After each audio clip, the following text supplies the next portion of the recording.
Hello, listeners and fans of the radio station here, Broken Neck Radio. This is DJ Zang here. I have with me on the line here, I have the one, the only, Miss EMily Lazar from September Mourning. How are you doing, Emily? Hi, I'm doing great. How are you? Doing very well. Thank you very so much for taking this time to answer these questions and, get to know you a little bit personally as well. Yeah, no problem. It's great to be asked the questions. Thank you guys so much for being such a great support of this record that we put out and everything like that. So I just wanted to put that in there. Absolutely. We appreciate you, taking the time as well of getting us that album so we can help spread the love and spread the word. Now, we'll get right into this because I know you're a super busy woman with the album dropping not too long ago. How long have you been playing music? Oh, gosh. Music's always been a part of my life. Performing's always been a part of my life. I stepped on stage when I was about 4 years old, and I was a dancer. I was a ballet dancer for a while. And then I got into music in school and studied it and in my early teens, and then signed my first deal around that time, too, and, did some pop electronic stuff, and then got into rock and signed another deal for that. And, I kind of morphed and evolved through my whole musical history of things I used to listen to things I listen to now. Mm-hmm. It seems to have gotten heavier and harder as the years have went by. Nice. So, yeah. And what age did you start listening to metal? Well, my uncle actually got me into metal. He used to play Slayer, and he loved Iron Maiden, and he liked all the old greats like that, and mm-hmm. Kiss and stuff like that, and Metallica, and he would be playing them, and he kind of got me into that, gave me a taste of it, and he loved black metal, and he just liked dark, serious, pretty, but he still loved the melodic stuff too, but he really liked the dark, very energetic sort of mm-hmm. metal. And yeah, he's the one that did it, so it's all his fault. Yeah. Are there any subgenres set apart from your band's current style of music that you listen to personally? If we were to take your iPod or whatever music player and look at your library, what would we find? Oh, you'd find a lot of different things. I listen to a lot of different types of music. I think that as an artist, as a musician, you need to draw upon a lot of different influences to make your art and to make your music relevant and modern and exciting. And I listen to, you'll see everything from The Weeknd, which is an R&B sort of thing, to Drake, to, Jay-Z, to Tupac, to Britney Spears, to Lady Gaga. You'll see all of that on my iPod, as well as, the heavier things, the Slayers and Dillinger Escape Plans mm-hmm. and 30 Seconds to Mars and Evanescence, Nightwish, things like that as well on my iPod. And I kind of have a whole realm of music that I listen to. A Day to Remember, Black Veil Bride, it's a lot of different things. Mm-hmm. Well, Emily, you're a very fashionable woman. And where do most of your fashion influences come from? I think I always had this desire to scope out fashion and learn about it. And growing up in New York, it's based, New York is the fashion capital of the world almost, Well, some can argue Paris is like that too, but it has a lot of that fashion influence. So I think that just the people that I surrounded myself with, and I had a lot of really awesome, flamboyant, but amazing gay friends that loved to dress me up because they're little Barbie dolls. So it was a little bit of that, all the time. So I think I just got it from a lot of different influences, a lot of different cultures in New York and places that I visited and seen.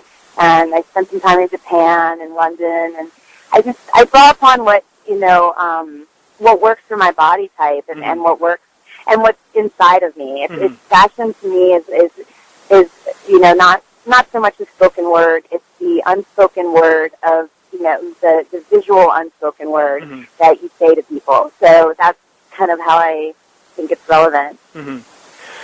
One of our avid listeners and huge fan of yours, Amber, but we all know her as Rita, she wanted to know if you can recall any favorite songs from your childhood.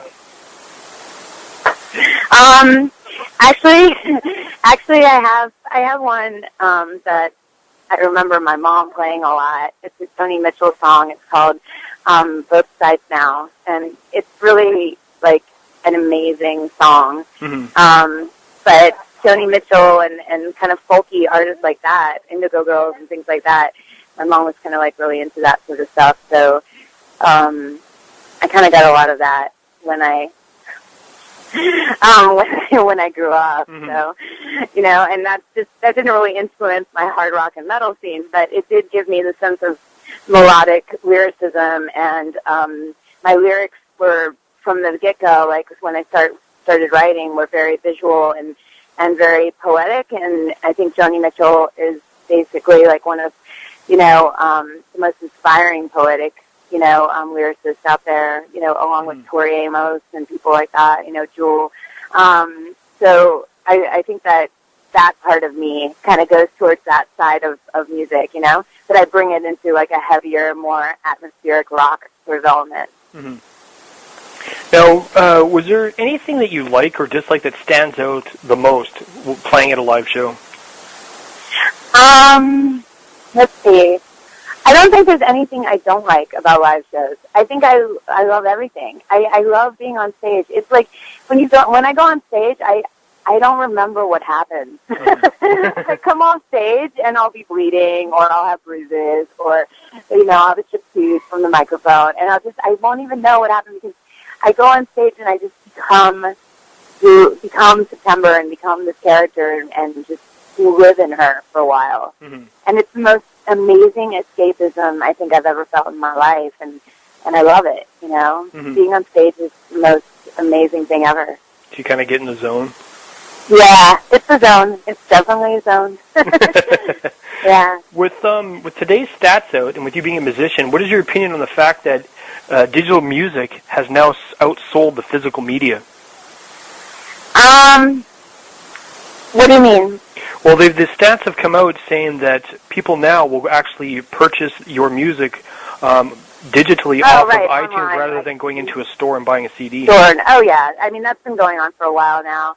I mean, I'm just kind of used to it because it has been going around for like 6 years now. Like it's just been morphing and more to the digital platform, which is fine because there's a lot of like actual visual aspects of the actual, you know, CD and artwork that are now being like showcased in the digital platform. And there's also, you know, videos that we can do alongside with our music, you know, that we can put up on YouTube, or like we can put on iTunes or whatever, that actually gives us the visual nature of it. So it becomes like more of a live art visual presentation instead of, you know, something actually a form of a record or a vinyl or, you know, CD or whatever that was back in the day, you know, like the physical platform like that. But I just adapt to the change, and I think it's great. I think it's great to have more music out there and be able to explore and create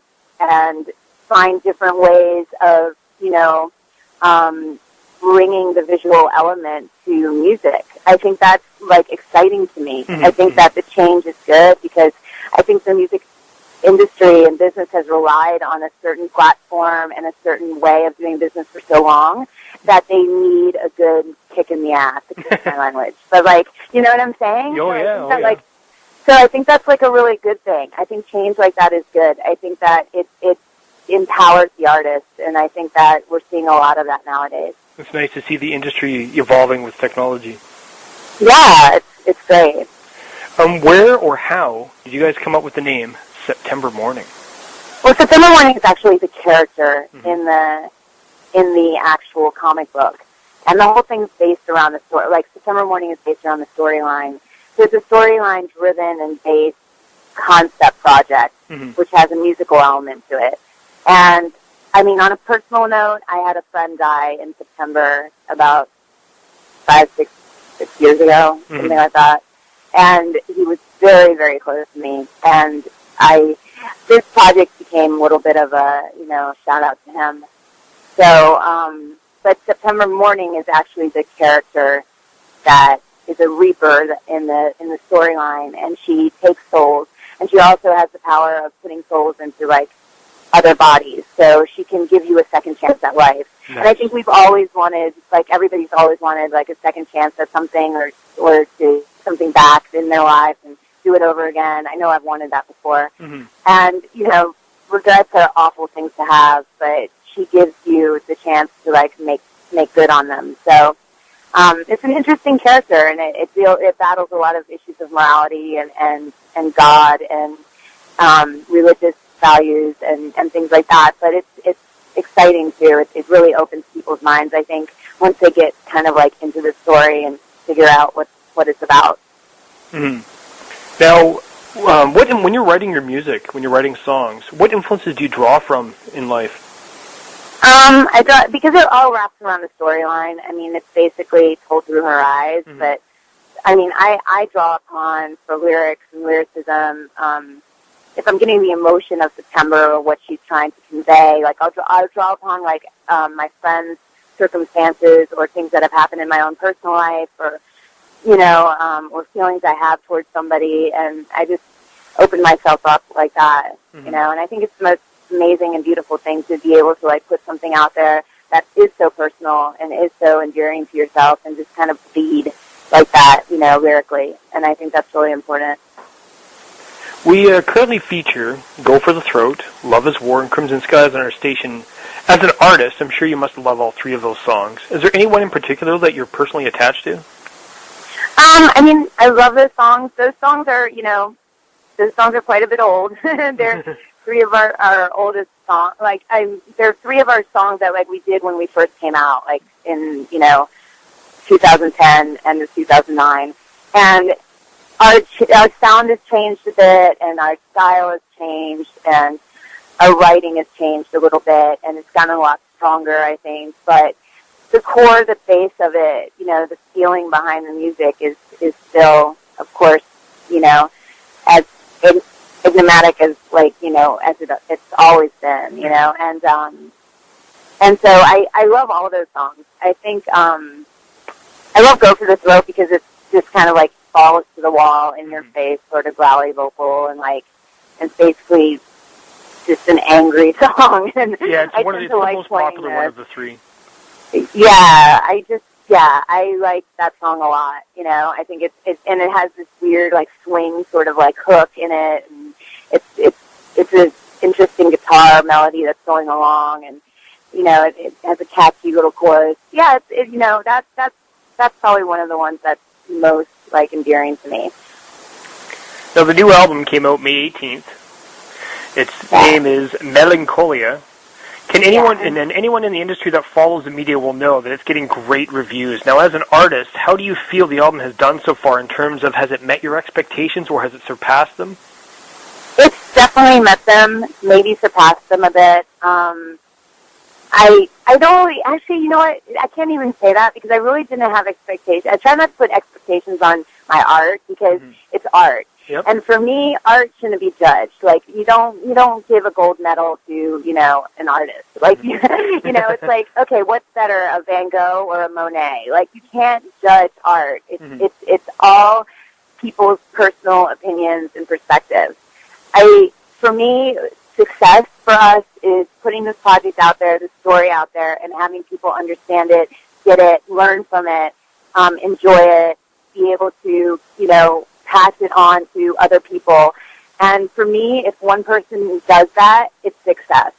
And the fact that we do more and more fans growing, and we have the TNA wrestling song that for the month of August on their pay-per-view, and our videos all over the world now for that. And, like, to have people actually get it, and feel it is the most amazing feeling in the world. So if we have one person, it's amazing. If we have a zillion people, we're just blessed, Mm-hmm. And do you guys have any plans to tour soon? We're actually touring in September. We're going down to Texas and back, through Arizona, New Mexico, Texas, Utah. I will have dates being posted on our Facebook page soon. We're still working on our website. We've had a bunch of glitches on it, so the SeptemberMourning.com website will be going up soon, but for now it's forwarded to our Facebook, and we will be having our tour dates posted there, and we can't wait to go out on the road again and see everybody. It'll be great. Are you going to come up here to Canada? I want to. I really want to go to Canada. You know, like we really wanted to do that on the Manson tour, but it's so expensive getting into Canada. You guys make it so hard. Well, you guys spent time up in Vancouver when you were doing the album, were you not? I know. I was up there mixing with Dave Ogilvy. Dave's a good friend, and he's awesome, and he's like one of my mentors. He's just a great person, and like I've always looked up to him and his musical style, and like all the awards and accolades that he's gotten for what he's done, and he's just an amazing person, and we were really lucky to mix and master with him. Mm-hmm. Now, your shows are known to be very visual on top of the great music. What type of visual experience can fans expect from your upcoming live show in support of this new album? Well, you know what? We always have a little surprise in store. That's what we like to hear. I tend to not like to say things because I like people to come and experience it and then talk about it. Mm-hmm. So it will definitely be visual. I've made another new costume, doing a shoot for that, and we have some other little things planned and in store, like orally and visually. So I think it'll be really cool. Excellent. And I did actually see the Hard Justice video that you guys did for your song. That was very well done. That? Very well done. Thank you. Thanks. That was a lot of fun. I could imagine it must have been a lot of fun. Now, last and most importantly, this is a spot where I hand the mic over to you. Yeah. And is there anything that you would like to say to all your children of faith? I want to tell all of our children of faith that we thank you so much for, helping us by being so supportive and being part of this project and learning about it and kind of like giving it a chance, because I know it's something different and new in music, and we really appreciate everybody kind of like exploring it with us and helping us build it. And, we can't do this without you. So it's really important that we have your support and your feedback, and, hit up our Facebook page, hit up all our Twitters, like, talk to me, because I love talking to my fans, and we all love talking to you guys. And it's really important that we have your support. So I wanted to thank all of you. And again, where can the fans purchase a copy of your album? You can get Melancholia at bestbuy.com or amazon.com online. It's also available at poponaut.de, which is a European site. I think it's number 14 on the sales charts there. It's doing really well, so you should pick it up now and explore it a little bit with us. We should be having a new release on iTunes, actually, to the Hard Justice video that came out on TNA Wrestling Spike TV. The song on that, called Before the Fall, that's actually going to go to iTunes, so you'll be able to pick that up on iTunes. It's a great song. I've watched the video, Thank you. Probably 6 times now. They can get that at www.tnawrestling.com. Look on the front there. You'll see it there for Hard Justice. Awesome. Thanks again for taking the time, to answer those questions and getting to know you a little better. We look forward to, seeing you on tour. I'll definitely be making sure that our site has all your dates on there as well, so they can, or they can get you on Twitter. And your Twitter, you're at I am Emily. Yeah, I am EMily Lazar, Lazar, or you can tweet at September Mourning at SEPT Mourning MOURNING. Perfect. Okay, thanks again, Emily. Okay, thank you. This is Broken Neck Radio. Metal that makes you want to break shit.